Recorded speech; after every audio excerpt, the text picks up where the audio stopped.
Okay, Richard, are you there now? Okay, I hear you.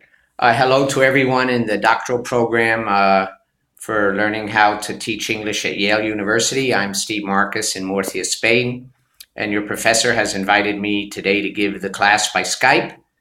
I live in Murcia. I've been in Murcia now for like 27 years. I used to be a teacher in New York City, a director of bilingual education, actually.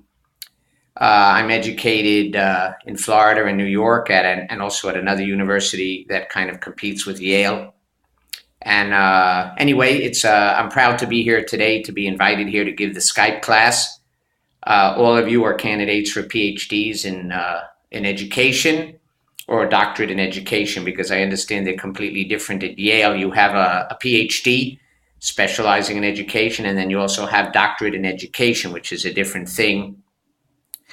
Your professor has explained a little bit about it to me. But anyway, I'm here today to talk to you about the philosophy and the methodology of teaching English as a second language. A lot of people make a mistake and simply explain grammar.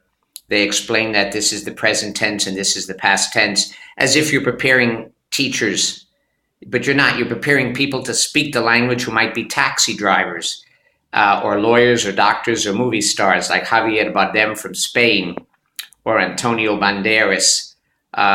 When you're teaching a language that someone is going to speak, they don't really need to know the grammar. Some people think it helps. They should know what a pluscuamperfecto or a pasado perfecto or a past perfect is.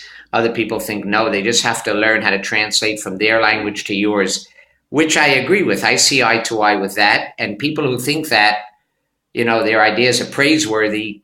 However, if you're teaching English to a taxi driver, and you already speak his language and yours, and he wants to learn yours, I want to be perfectly clear with all of you that you don't really need to teach grammar. I can see on the camera here, almost 80 of you are sitting around, nicely organized in groups of 10, at times 8, in a big room at Yale University. I was there some years ago giving a class in the summer. And I discovered that the Yale students, the Harvard students, whatever, you guys are probably the best. I mean, in the world of education, the big problem we have is that the kids who graduate from the best universities normally go to become teachers in private schools where rich kids go, where they wear uniforms and they live above the school and their parents earn $1 million a year. It's difficult to get people from a school like Yale or Harvard to go and work in the inner city or on a poor farm, something like that, because the paycheck doesn't compare. It pales in significance, and the conditions might be kind of tough. In order to get people from schools like Harvard or Yale to go and teach in those neighborhoods, you got to offer scholarships and grants. The best thing is what happened to me. I was already teaching in a pretty poor neighborhood in New York, and a very prestigious university offered me a chance to go up higher beyond the master's, but with a catch that I would do it during the summers while working in New York, corresponding maybe on weekends by bus or by phone with my professors.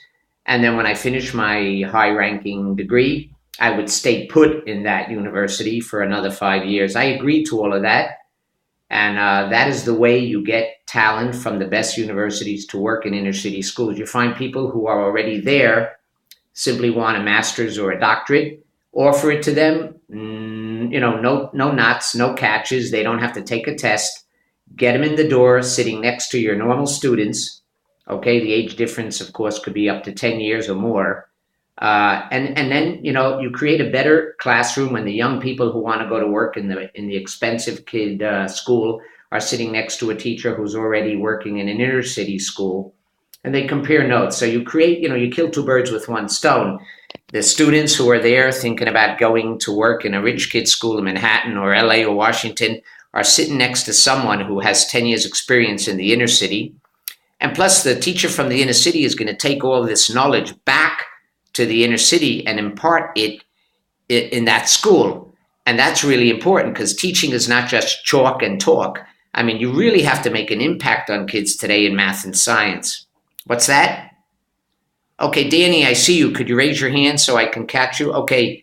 Yeah, Danny, it was in New York City in 1982 until almost 1990.